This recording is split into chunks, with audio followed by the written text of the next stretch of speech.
Left to die on her own, the little girl cried. Then a Comanche hunter found her. Before we begin the story, don't forget to like the video and tell us where you watched it in the comments.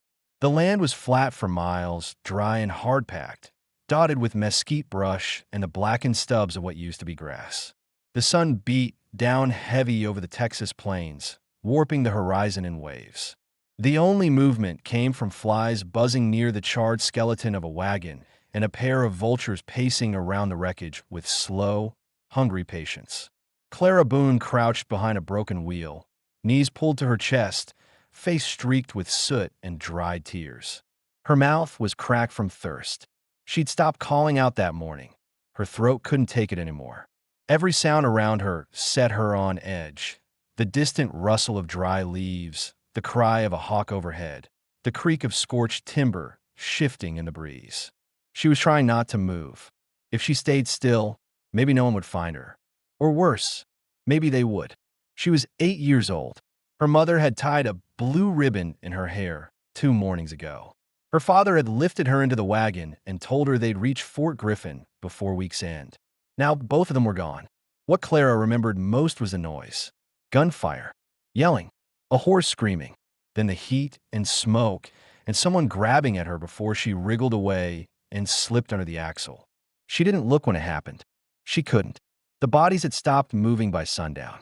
The attackers had taken what they wanted, supplies, rifles, a horse, and left everything else to burn. Clara stayed under the wagon until night, then until morning, then again. Her dress was torn at the hem, her boots were too tight, and her stomach had stopped rumbling sometime the day before.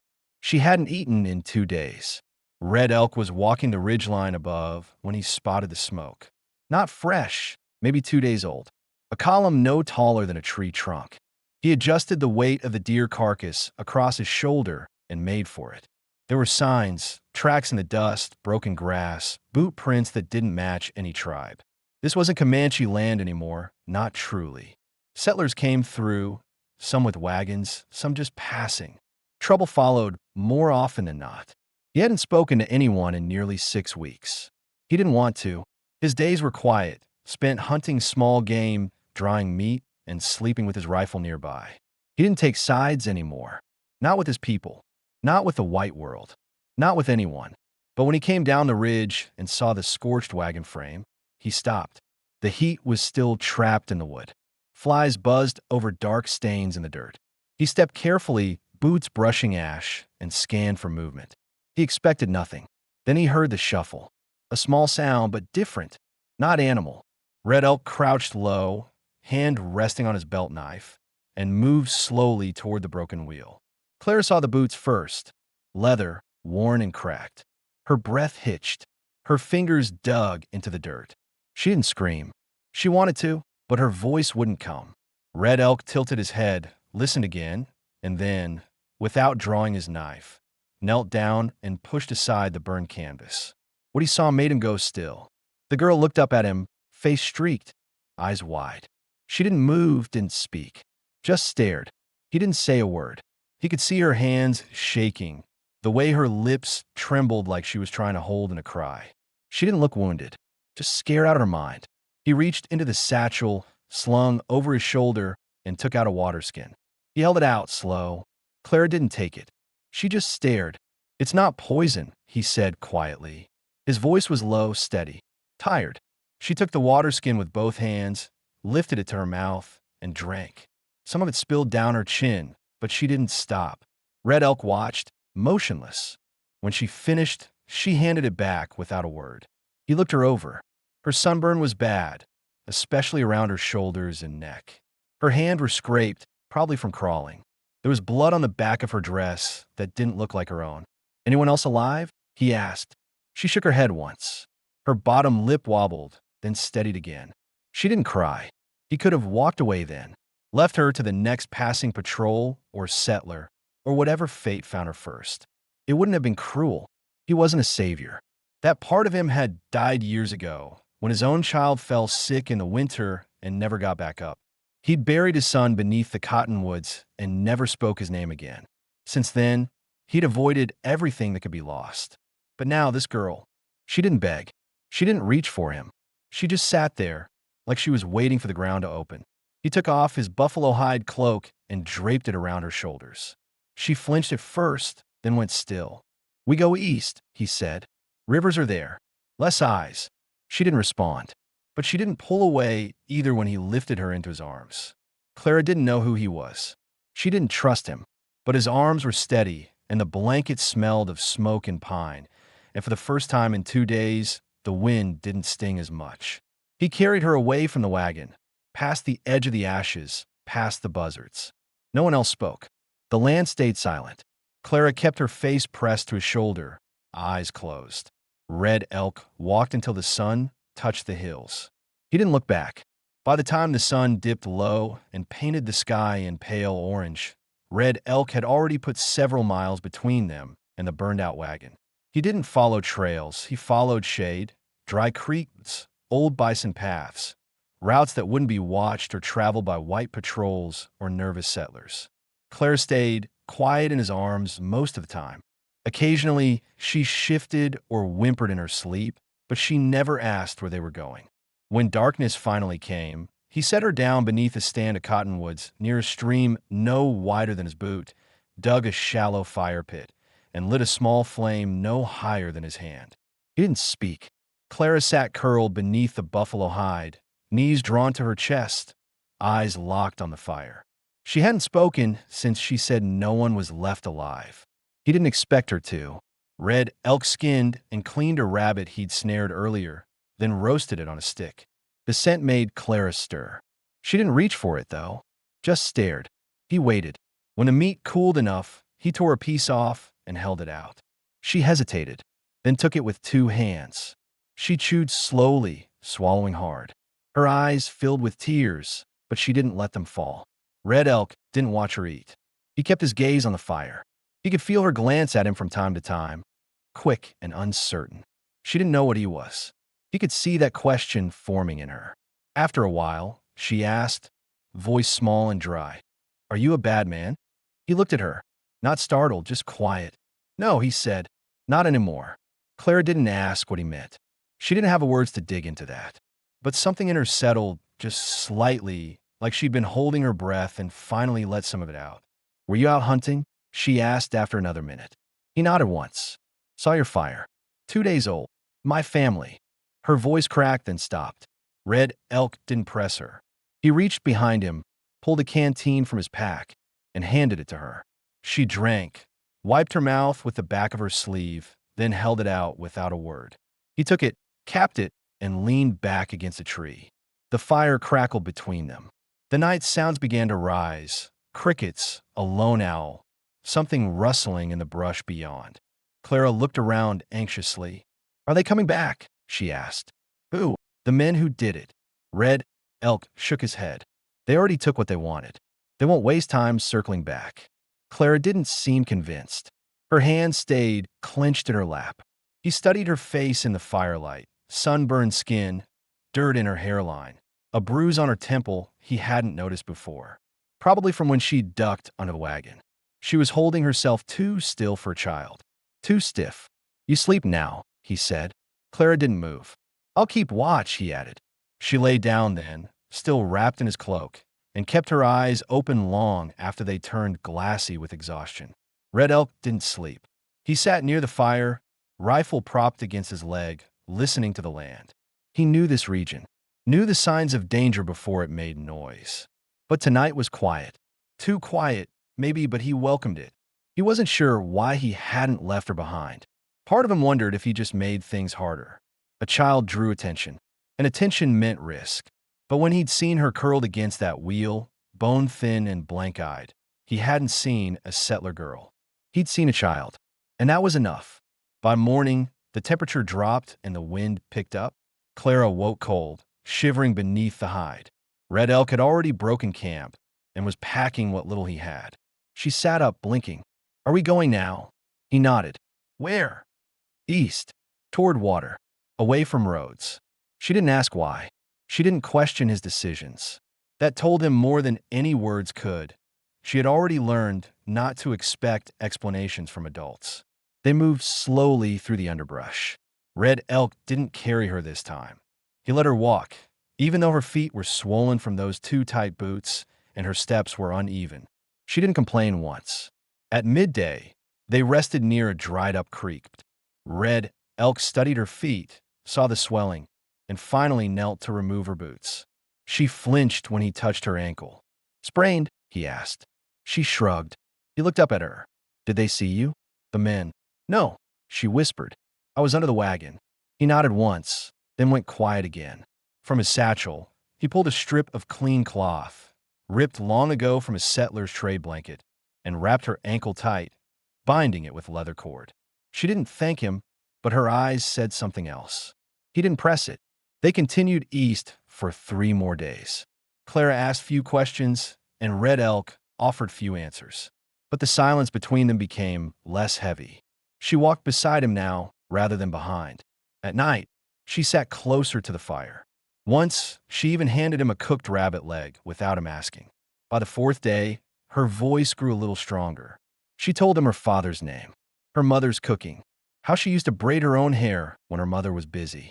Red Elk didn't respond much, but he listened. He always listened.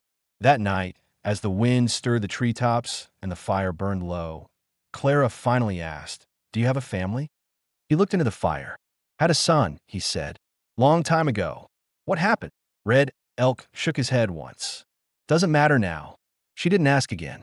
But when she crawled beneath the buffalo hide to sleep, she didn't curl up alone.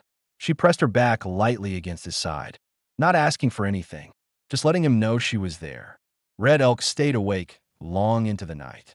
He hadn't let anyone close in years. He didn't want softness. He didn't think he deserved it. But the girl didn't need him to talk. She just needed him to stay. And for now, that's what he did.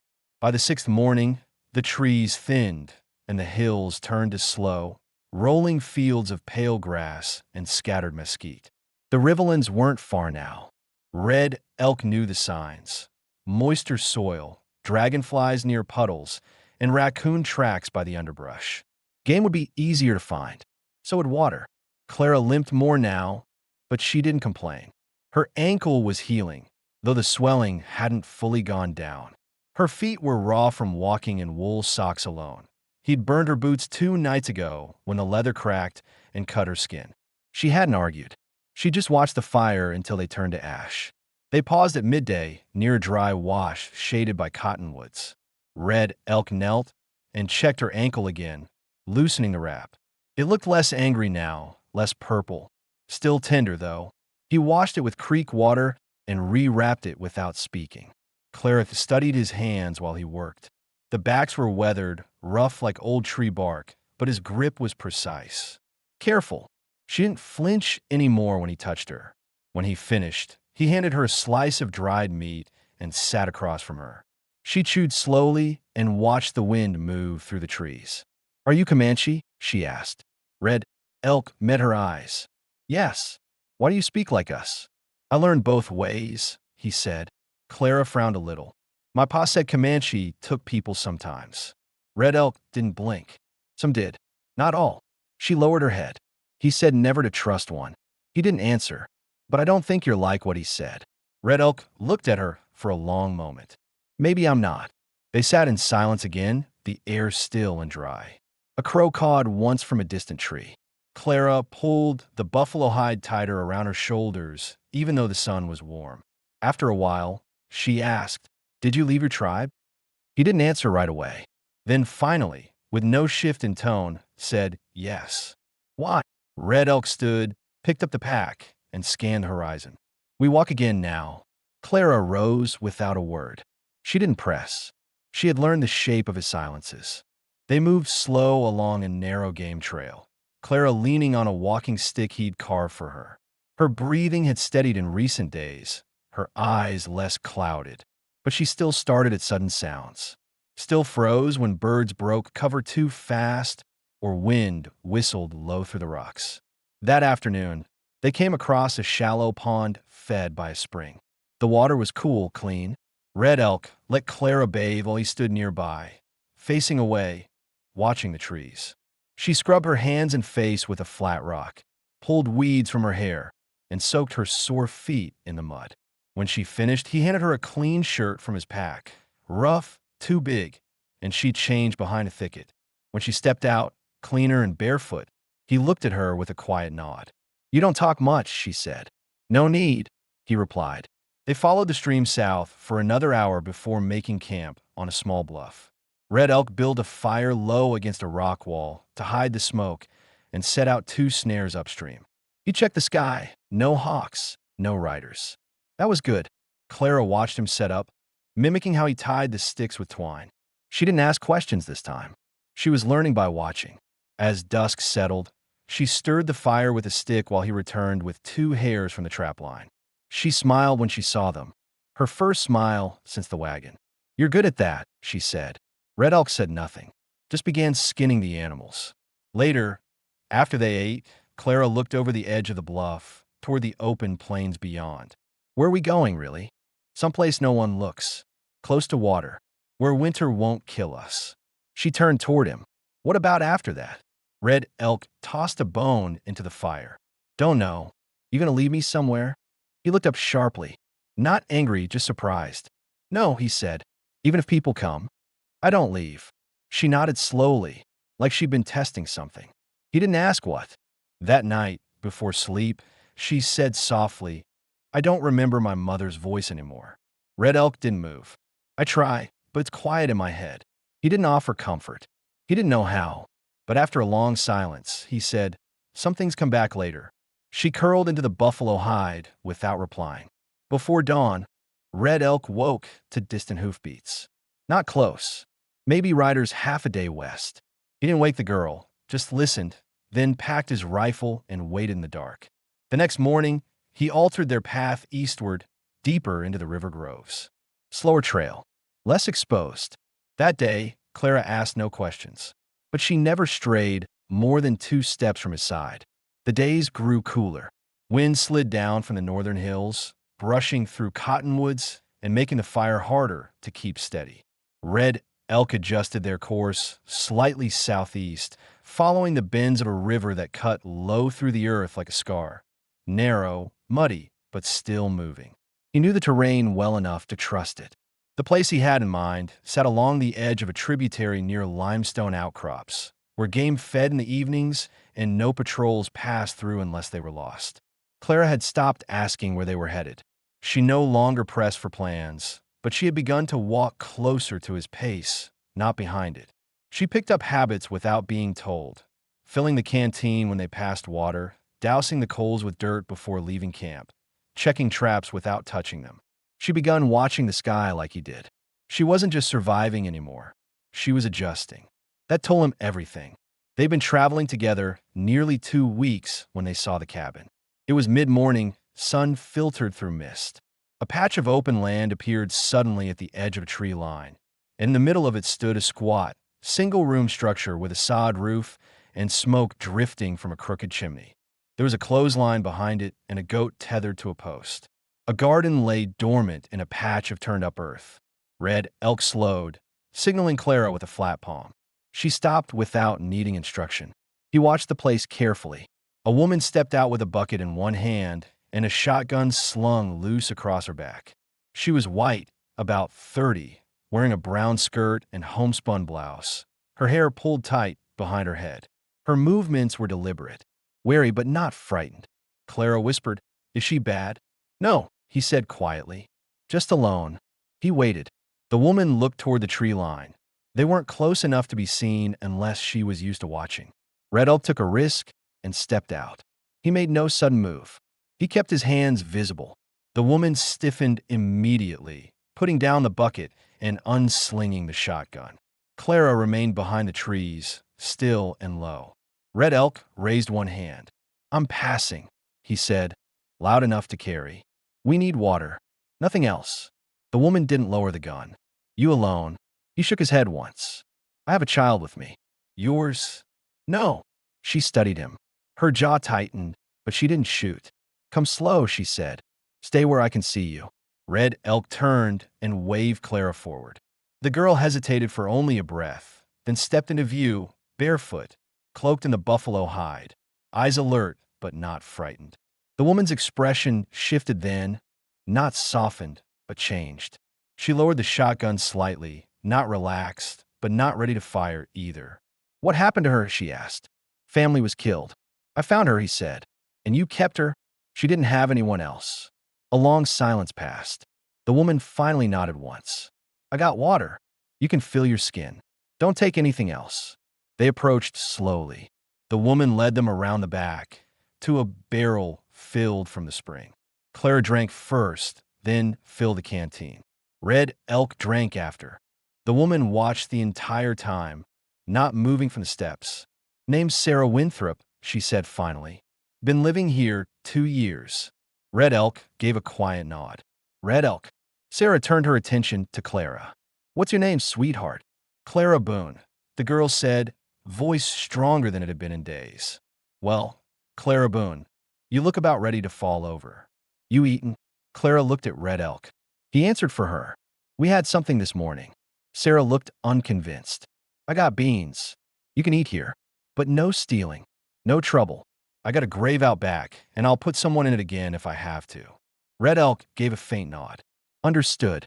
They sat on the ground near the porch while Sarah brought out a pot of beans, flatbread, and a jug of well water. Clara ate like she hadn't seen food in days, though she tried to be polite about it. Red Elk ate slower, keeping his eyes on the tree line. Sarah sat nearby, watching them both.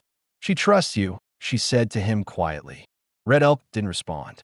Hard thing, earning that from a child after they've lost everything. She didn't have a choice, he said. Maybe not at first, Sarah replied, but she's still following you. After they finished eating, Sarah offered a spot in her barn for the night. Cold's coming, she said. You're welcome to bed down there. Safer than sleeping with your back to a bluff. Red Elk hesitated. He didn't like staying still in unfamiliar places. But Clara looked at him, just once hopeful. We'll stay till morning, he said. That night, Clara slept in a pile of hay with a quilt Sarah lent them. She didn't even stir. Red Elk sat nearby, awake, watching the cracks in the wall for shifting shadows. Sarah came once to the doorway, arms folded, and spoke low. Why are you really helping her? He thought about lying, then decided not to, because she was left. And I know what that feels like. Sarah didn't say anything after that. She just nodded and walked back to the house. The next morning, Clara woke rested, her eyes clearer than he'd ever seen them. She helped carry water to the goat, brushed straw from the floor, and thanked Sarah without being told. As they prepared to leave, Sarah handed Red Elk a wrapped bundle. Dried meat. Biscuits. They'll keep 3 days. He took it without a word, but gave a nod that said more than thanks. Clara turned to Sarah, unsure whether to hug or wave. Sarah pulled her into a brief, firm embrace. You keep walking, she said. Wherever he's going, it's better than where you came from. They walked east before the sun was fully up. Clara walked closer than ever now. She didn't ask what came next. She didn't need to. They moved at dawn, keeping low along the tree line until the cabin disappeared behind them. The gift of rest had made them faster, steadier, but Red Elk's instincts were sharp. He didn't speak much that morning, not even when Clara asked if they'd return to see Sarah again someday. We can't stay near people, he said. Not for long. Clara didn't argue, but she looked back once more before they dropped into a dry arroyo and followed it east. Red Elk knew the timing had changed. Men would come, not bandits, lawmen. Maybe a family member of Clara's had survived elsewhere, or maybe a settler convoy had found the wreckage by now and reported a missing girl. It wouldn't be long before someone started asking questions in nearby towns. And someone always talked when a Comanche was seen near a white child. They couldn't afford stillness again. 2 days after leaving the cabin, they passed a trail with fresh horse dung and boot prints for riders heading south. Red Elk didn't mention it, but his pace picked up. Clara noticed. She didn't ask, but she stayed alert, her stick ready in hand. By the 3rd day, the land changed. The trees grew thicker, taller. The river narrowed into cold bends fed by underground springs. Game was plentiful, squirrels, birds, rabbit, but Red Elk hunted with more caution now, avoiding gunfire, sticking to snares and bow traps. They found shelter in a natural stone overhang along a wooded ridge. From above, it was nearly invisible. Red Elk cleared out dead brush and made a fire only at night, low and surrounded by stones. Clara slept lighter now. She stirred when wind changed or branches cracked. She didn't ask for comfort, didn't cry, but her hand sometimes brushed against Red Elk's in the dark, just for a second, before pulling away. She was still a child, but not quite the same one. That night, after they ate, Clara spoke while staring into the fire. "What would have happened to me if you didn't find me?" Red Elk didn't respond immediately. "Someone else might have," he said flatly. "Or not. I think I would have died." He nodded once. "Maybe." She glanced at him. "You don't say nice things to make me feel better." "No, I like that," she said quietly. The fire popped. Later, as she pulled the buffalo hide around her shoulders, she asked, "Did your son die from sickness?" "Yes." "Was he younger than me?" Red Elk stared into the coals. "Yes." Clara didn't speak again that night. The next morning, their path curved back toward open land, fields broken up by shale and short grass. Red Elk didn't like the exposure, but there was no other route east unless they backtracked 3 days. He calculated the risk and moved forward. Around noon, Clara spotted them first, 3 riders on the distant ridge. She grabbed Red Elk's arm. Up there, he saw them, too far to confirm if they'd been seen. But they weren't locals. Military, maybe, or a local posse. White men, rifles visible. No cattle with them. No supplies. Just men looking. Red Elk pulled Clara behind a cluster of boulders and waited. The riders didn't turn. They moved north, slow, scanning the landscape. They hadn't seen them yet. Still, it was too close. They moved that evening, and Red Elk didn't stop until well past dark. He let Clara rest once, gave her water and jerky, but kept walking. She didn't complain. Her breathing was strained, her steps uneven, but she didn't say a word. By the time they reached a new stretch of forest, thick with underbrush, Red Elk slowed. He found a clearing beneath an old cottonwood and set camp in silence. Clara slumped against the tree and whispered, "Are they looking for me?" "Yes." She took that in without panic. Just a steady inhale. "Will they take me back?" "If they find us, they'll try." She didn't speak right away. "Then, would you stop them?" Red Elk turned toward her. "Yes." A long silence passed between them. "Even if they think I'm better off there?" "I won't let anyone take you if you don't want to go." That night, Clara didn't sleep. She sat beside him while he cleaned his knife and watched the fire burn low. The wind carried distant noises. An owl, branches groaning under their own weight, a fox yipping far off. Clara asked, "Would you ever go back to your people?" "No." "Why?" "I left for a reason. They didn't agree with how I lived." "Because of your son?" "Because I buried him alone, and then I didn't belong anymore." Clara looked at him like she understood more than she should. "Then maybe now, I belong with you." He didn't respond, but he reached over and laid his hand over hers. Not long, just enough.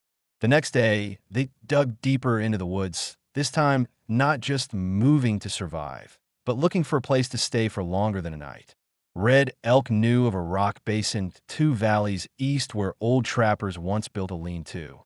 If it hadn't rotted away, it could be repaired. Clara asked questions again. "What will happen when winter comes?" "We build shelter." "Just us?" "Yes." She nodded. She didn't seem afraid of that. Not anymore. They reached the basin by sundown. The lean-to was mostly collapsed, but the foundation stones were still there. Red Elk inspected it, silent, and began collecting branches before dark. Clara followed. That night, under a blanket of stars, with no fire and no words, they lay side by side on pine needles, the sound of the wind steady through the trees. They were hunted. They were alone, but they were not lost. Not anymore. The first morning in the basin, Red Elk woke before the sun. Cold clung to the low earth, and dew slicked the pine needles beneath them. Clara was curled beside him, breath slow and even, her small body bundled tight inside the buffalo hide cloak. Her face, still bruised at the edges from the past, looked rested. Whole. He stood quietly, stretched the stiffness from his shoulders, and stepped away to scout the perimeter. The basin was surrounded on 3 sides by high rock walls and thick timber. To the west, A stream trickled down from a spring, clear and shallow, enough to drink and trap along. No game trails crossed nearby, but deer would come for water if the scent of man didn't linger too strong. He checked for tracks, nothing fresh. That was good. This was a place people forgot about. By the time Clara woke, the sun was warming the stones, and Red Elk had already begun dragging dead branches from the tree line. She sat up, eyes adjusting, then rubbed her sore ankles and limped toward him without needing to ask. "What are we doing?" she said, still groggy. "Building." She nodded once, then knelt beside the pile of timber. For the next several days, they worked from first light until dark. Red Elk taught her how to lash limbs together using twine soaked from sap and water. They stacked rock around the old frame base, filled gaps with packed mud, laid logs for a new roof. Clara carried what she could, fetched water, sorted pine branches for bedding.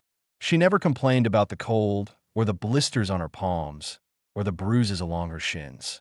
She didn't whine about the meals, which were simple: squirrel stew, boiled greens, whatever small things the traps brought in. She just worked. Some evenings, when the fire was lit low beneath the overhang, she'd speak more than usual. Asked about which berries weren't poisonous, which animals to avoid, which stars meant east. Red Elk answered what he could. Other times, he just pointed. She understood better that way. One night, after a dinner of roasted bird and roots, Clara turned to him and asked plainly, "Is this where we'll live now?" "For now," he said. "Are we safe?" "No place is safe," he answered. "But this one's better than most." She looked down at her hands, calloused now, dirty beneath the nails. "I don't feel scared anymore." That's not the same as being safe. I know. They were building more than shelter. They were building routine, something neither of them had felt in a long time. Clara bathed in the stream, combed the snarls from her hair with her fingers, learned to tie knots strong enough to hold traps in place. Red Elk noticed the way she listened better now, her instincts sharpening. She was no longer just reacting to danger. She was adapting to it, and she'd started humming. Quietly, off-key. A week into the build, they heard distant gunfire. 3 cracks far off. Not hunting shots. Measured. Intentional. Clara froze. Red Elk crouched low, hand on his rifle. They waited in silence. Nothing followed. No riders. No voices. But he knew what it meant. Others were still nearby. Still sweeping. Still looking. That night, he moved the fire deeper under the stone overhang. Left no smoke. They spoke little. Clara lay close, eyes open. "They're still coming, aren't they?" "Maybe. Even out here, they don't stop until they think they're right. I don't want to be found." "You won't be," he said, and meant it. The next morning, they buried the food cache. Red Elk showed her how to wrap dried meat in oilcloth and seal it in a hole beneath the cold stones. He explained how to run without sound, where to go if they ever had to separate. "I'm not leaving you," she said flatly. "If something happens, I'm not leaving." Red Elk didn't argue. He just nodded once. That evening, they finished the roof. It wasn't perfect, but it held. They laid pine boughs for bedding, built a stone ring for fire, sealed the walls with clay. When Clara stepped inside, she looked around slowly, taking in the narrow space, the packed floor, the smell of sap and smoke. "It's ugly," she said. Red Elk raised an eyebrow. "But it's ours." That night, they slept inside a shelter of their own making. In the dark, Clara whispered, "Do you think my family ever thought I'd make it?" Red Elk answered without pause, "No one ever knows who makes it. I'm glad I did." He looked at her. She didn't sound like a child anymore. Fall deepened across the basin. The nights turned sharper, frost curling along leaves before dawn. Each morning, Clara woke wrapped in buffalo hide and pine scent, rising with the light to fetch water or feed kindling to the coals that never fully went cold. Their shelter, though crude, held up against the weather. Rain slid off the roof. Wind curled around the stone instead of through it. Red Elk hunted farther now, never more than half a day out, always back before dark. Clara had grown confident enough to stay behind alone. She knew how to bank the fire, how to keep quiet. She had a bough Red Elk had cut down her size, and though her aim was weak, she was learning. One morning, he left at dawn to follow a deer trail.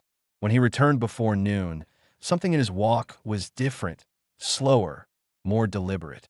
He carried no meat, just his rifle and a tightened jaw. Clara met him near the edge of the clearing. "Did you see something?" "Yes." "What?"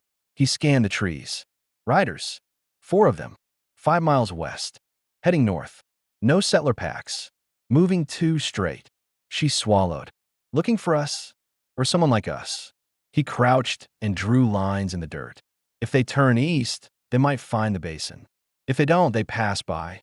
She knelt beside him. "And if they don't pass by, then we move." They packed quietly that afternoon. Not to leave just yet, but to be ready. Red Elk dug up the food cache, wrapped dried meat and roots in cloth, tied bedrolls with twine. Clara gathered what she could carry herself. Her bow, extra twine, a carved whistle he'd given her in case they ever got separated. That night, no fire, no talk. Clara barely slept. She stayed close to the wall, eyes open, listening. In the dark, she whispered, "Would they hurt you? If they found us?" "Yes." "Because of me?" Red Elk didn't answer right away. Then, softly, "Because I'm not the kind of man they listen to." The next morning, he left to scout their western ridge. Clara waited alone, kneeling on the stone floor, her bow across her lap. Her fingers fidgeted with the leather grip. Her breath stayed shallow. Every bird call, every rustle, every creak of the woods pressed against her nerves like a blade to skin. He returned in under an hour. "They turned south," he said. "Didn't see our trail." Clara dropped her shoulders but didn't speak. Her face was tight, eyes red. Red Elk studied her. "You kept quiet?" She nodded. "You were ready." Another nod. He knelt in front of her. "You did right." She blinked fast. "I thought maybe if they'd find us, I could run and they'd follow me. You'd get away." "No," he said firmly. "We stay or we go. But we don't split." She looked away. "Don't carry things that aren't yours," he said. "You carried me." He didn't reply. A week passed without more sign of riders. But the near miss had shifted something. Red Elk became more cautious again. He moved their food stores farther from camp, started covering their tracks with fresh brush. He showed Clara how to bury ashes, how to walk over stone instead of dirt. He cleaned his rifle twice a day. They both slept lighter. One night, after a supper of roasted squirrel and dried berries, Clara asked, "Did you ever run from something before me?" He looked at her from across the fire. "Yes." "What?" "Myself." She didn't ask what that meant, but she seemed to understand. Later, as they lay on their bedding, she whispered into the dark, "If they take me, I won't say your name." He sat up. "Don't talk like that." "But if they do?" "They won't. You don't know that." He exhaled slowly. "If they come, I won't run." She turned toward him. "Why?" "Because I made a choice. You're mine now. That's the end of it." She blinked hard. "You mean like family?" "Yes." A beat of silence passed. Then her voice, steady and small. "Then you're mine too." Red Elk sat still for a long time after that. He hadn't said the word family in years. He hadn't let it live in his mouth, let alone out loud. But the girl had spoken it like it was simple. And in some way, maybe it was. In the final days of October, frost became snow. Thin flurries dusted the basin. Clara built fires without asking, gathered wood without prompting. They spent the evenings inside the shelter, trading stories, short ones. Mostly memories, sometimes just names. That's when she asked something she hadn't dared before. "Do you remember your son's name?" He didn't answer at first. Then, yes. She didn't press. But the next morning, she left a strip of deer hide near his bedroll. His son's name was carved into it. Not pretty, but careful. She'd listened, learned it from the way he whispered once, maybe thinking she slept. Red Elk held the piece of hide in his hand for a long time before tucking it inside his satchel. Clara didn't mention it. They both understood. The snow thickened in the days that followed, layering the basin in silence. Tracks no longer lasted more than a day. Sounds carried farther, and fires had to be watched more closely. Red Elk cut firewood in longer stretches now, stacking it under a lean-to behind the shelter, while Clara kept the inside swept and dry, checking the traps each morning before frost melted. Their routine became steadier, but their guard did not lower. Clara had started reading the land like him. listening for silence that didn't belong, watching for birds that flew too quickly, or dogs that didn't howl. She no longer asked if riders were coming. She knew the answer was always maybe. On the sixth morning since the last snow, red elk spotted smoke on the horizon. Not from the east, where they'd passed weeks ago. From the south, low and dark, too thick for a settler's hearth. It was controlled, measured, a signal. He crouched near the ridge with his rifle slung over his back and watched through the trees. Clara stayed behind in the basin, tending the fire, just as they'd planned. She knew not to follow. She wouldn't have to. By mid-afternoon, the noise came. 3 riders, then 4. They moved slow, boots heavy in the stirrups, horses half-muddied and long-legged. Lawmen, maybe, or hired hands. The lead man wore a long duster and a pistol cross-drawn at his side. His hat was clean. His eyes moved without blinking. They passed less than half a mile from the basin, speaking little. Red Elk followed them from above, footsteps soft in the snow, his rifle tight across his chest. He didn't make noise, didn't speak, just watched. They stopped near a frozen creek. One of them dismounted and crouched, scanning the snow. He touched the ground, rubbed ash between his fingers. His voice carried faintly. "Warm camp not far. Could be her." The lead man said, "We'll move again at first light." Red Elk turned back. He returned to the basin before dusk. Clara looked up from where she was sewing a tear in her blanket. "You saw them." He nodded. 7 men. South. Coming slow. Her face didn't change, but her hands stilled. "Tomorrow?" "Likely." She swallowed. "Do we run?" "If we do, we'll leave sign in the snow. They'll follow." "What if we stay?" Red Elk looked toward the stone wall behind her, then at the fire, then back at her. "We hold here." That night, they packed everything: tools, food, water. Not to leave, but to be ready. Red Elk set traps not for game, but men, tripwire, sharpened stakes, brush mounds to funnel footsteps. Clara placed stones under the blanket to mimic sleeping forms in case they had to draw fire. Neither of them slept. Just before dawn, Red Elk positioned Clara inside the shelter, behind the stacked firewood. Her bow beside her. A whistle looped around her wrist. "If anything happens," he said, "you blow once. Only once." She nodded. "And you?" He looked at her. "I stay." She stared at him a long moment, then stepped forward, quick and quiet, and wrapped her arms around his waist. "I won't leave unless you do." He didn't speak, just placed a hand gently on her head and turned toward the ridge. He heard them first. Hoofbeats cracking ice. Voices low, measured. Red Elk moved like the wind through stone, climbing to the ridge and laying flat behind a log. He had his rifle sighted before the first man appeared through the brush. 7 riders, 1 on foot. The lead man stopped 20 paces from the basin entrance, near where snow had melted around a fire pit. He scanned the rocks, tapped the air with his gloved hand. "She's here," he muttered. Red Elk's sight narrowed. His finger curled around the trigger. He didn't want to kill them, but he would if they crossed that line. Then the lead man spoke, louder. "We know she's with you." No response. He waited. "You think you're helping her?" "She's a child. Belongs to her own kind." Still no answer. The man's voice hardened. "You stole her." Clara heard it all from behind the wall. She could barely breathe. Her hand hovered over the whistle. Then she stood up, stepped into the open. Not far, not enough to be seen from the ridge. Just where Red Elk would see her. She gave him a look, not of fear, not even of question, but of decision. Red Elk understood. He stood. The rifle stayed down, visible but not aimed. He stepped into clear sight, just above the basin's edge. "You got something to say? Say it to me," he called. The lead man looked up, surprised. "You Red Elk?" "Yes." "You're harboring a child not yours. That's abduction." "She's not property," Red Elk said. "She's alive because I stayed." "She's not yours." Red Elk's jaw tightened. "She's not yours either." One of the other men raised a rifle.